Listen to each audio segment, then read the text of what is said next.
It's awesome, and I'm eagerly looking forward for this holiday. So I started to make all the arrangements, and everything was perfectly done. So the only thing I was not able to do is the train ticket booking. So booking a train ticket in India is damn difficult. So you need to be on the dot when the booking opens 2 months before the train departure. So due to my overwhelming work pressure, I totally forgot the train booking.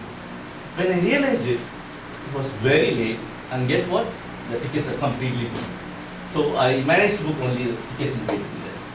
So when we went to India in mid of December, so I was looking for other options. So I went to some travel agents and asking them whether they can help me book tickets. Most of them said it's very difficult because you're at the last minute and they're not very confident to get me tickets. But one of the agents came to me and said, "Sir, we're the best agent in the city and I assure you I can get you tickets." So I was quite pleased. I thought I got the right person. So on December 18th, so this guy said, because there's a scheme called Tatkal which opens 2 days in advance. So he said he's going to get the ticket for me with that. So on that day morning, I was very tense. From 8 a.m. in the morning, I was just walking across the house waiting for the call from the agent. At 11 a.m., I got a call. Tring, tring, tring, tring. I just ran to my mobile, picked up the call. My heart was pumping. I was eagerly waiting for good news from the agent on the other side. But the guy said, "Sir, I'm extremely sorry. I couldn't get any tickets for you." I was extremely disappointed. I didn't know what to do. The only option I had is to book tickets in a coach.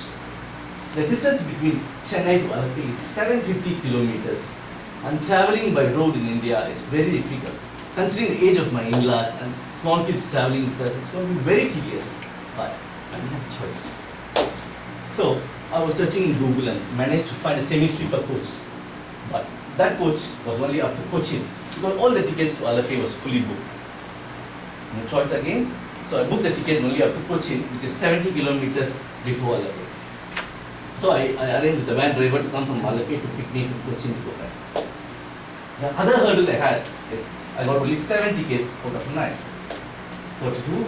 Then we decided, okay, let us carry the kids in our lap during the journey. So we all started our journey. We went to the bus at 7 p.m. happily boarded the bus. The coach was quite comfortable, I would say. The only problem I had is carrying my 3.5 years old son in my lap through the journey. My lap was aching like anything and my back was paining. And me and my wife had to take turns to keep the food. And my son was trying to sleep and he was not comfortable sleeping on me, and I think the bones were really pushing him hard and he was crying and cranky on the trip. My sister-in-law case was worse. She had a 2-year-old daughter and she needed to put the daughter on the floor and lift the legs and sit through the journey. It was troublesome for her as well. In spite of all this trouble, we had a sleep. Around 4 a.m. in the morning, I heard a huge bang on the door. I was wondering. The driver was shouting, "Can all the passengers get out? Take your bags and can you come down please?" I was wondering, why is this guy shouting at 4 o'clock in the morning?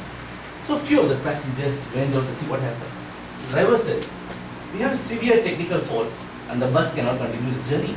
You guys need to stop here and we are going to provide you with an alternate bus. It's 4:30 in the morning and we have to get all the luggages and we're in the middle of the road." And the kids were sleeping and falling on the shoulders and it was very bad experience. And we are waiting for the bus. And there came a bus. When the bus approached us, looking at the condition of the bus, I was horrified. I would never expect such a horrible bus as a replacement. The bus was a very ordinary bus and it didn't even have pushback. Seeing the condition of the bus, I became curious. I shouted at the bus driver, "It's really atrocious, no? I have paid for a semi-sleeper coach and you're giving me this kind of bus. I am not going to board in the bus. I need a complete refund right now. I am not going to get into the bus."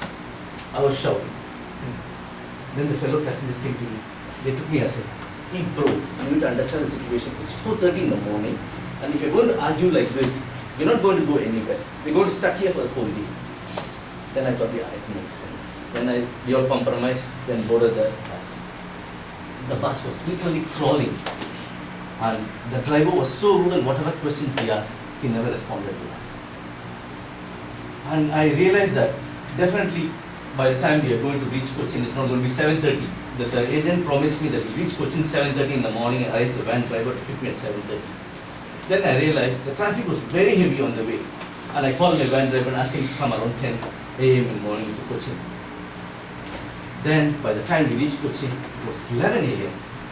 Then there was another shock when I got down and looking for my van driver, he was not there. Guess what?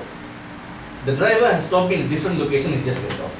I think he did it purposely or it's unfortunate, I'm not sure. He did it, I guess he would have done it purposely.